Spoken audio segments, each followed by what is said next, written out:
એક ગામમાં એક દાદી તેના બે પુત્રોના પરિવાર સાથે રહેતી હતી.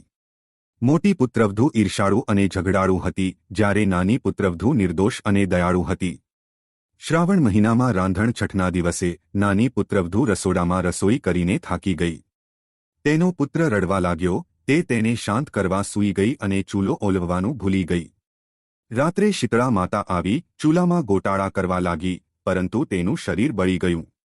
ગુસ્સે થઈને તેણે નાની પુત્રવધૂને શાપ આપ્યો, મારા શરીરની જેમ તારું પેટ પણ બળી જાય. સવારે નાની પુત્રવધૂનો પુત્ર બળીને મરી ગયો. તે રડતી રડતી તેની સાસુ પાસે ગઈ. સાસુએ કહ્યું, શીતળા માતા પાસે તમારા પુત્રનું જીવન માગો, તે દયાળુ છે. નાની પુત્રવધૂ તેના પુત્ર સાથે માતાની શોધમાં નીકળી પડી. રસ્તામાં તેણીને 2 તળાવ અને 2 બળદ મળ્યા. તેણીએ તેના દુઃખનો ઉપાય માંગ્યો. તેણીએ મદદ કરવાનું વચન આપ્યું.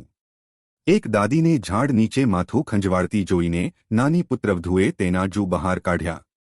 દાદી, જે શીતલા માતા હતી, તેણે આશીર્વાદ આપ્યો, જેમ મારું માથું ઠંડુ છે તેમ તારું પેટ ઠંડુ રહે. પુત્ર પાછો જીવિત થયો. માતાએ કહ્યું કે તળાવ અને બળદ તેમના પાછલા જન્મમાં કંજૂસ અને ઝઘડાખોર હતા. નાની પુત્રવધૂએ તળાવનું પાણી પીધું અને બળદના ઘંટ દૂર કર્યા. તેમના દુઃખ દૂર થયા. તે તેના પુત્ર સાથે ખુશીથી ઘરે પાછી ફરી. મોટી પુત્રવધૂ પણ માતાના દર્શન કરવા માંગતી હતી, પરંતુ તેણીએ ચૂલો સળગતો છોડી દીધો અને કોઈને મદદ કરી નહીં.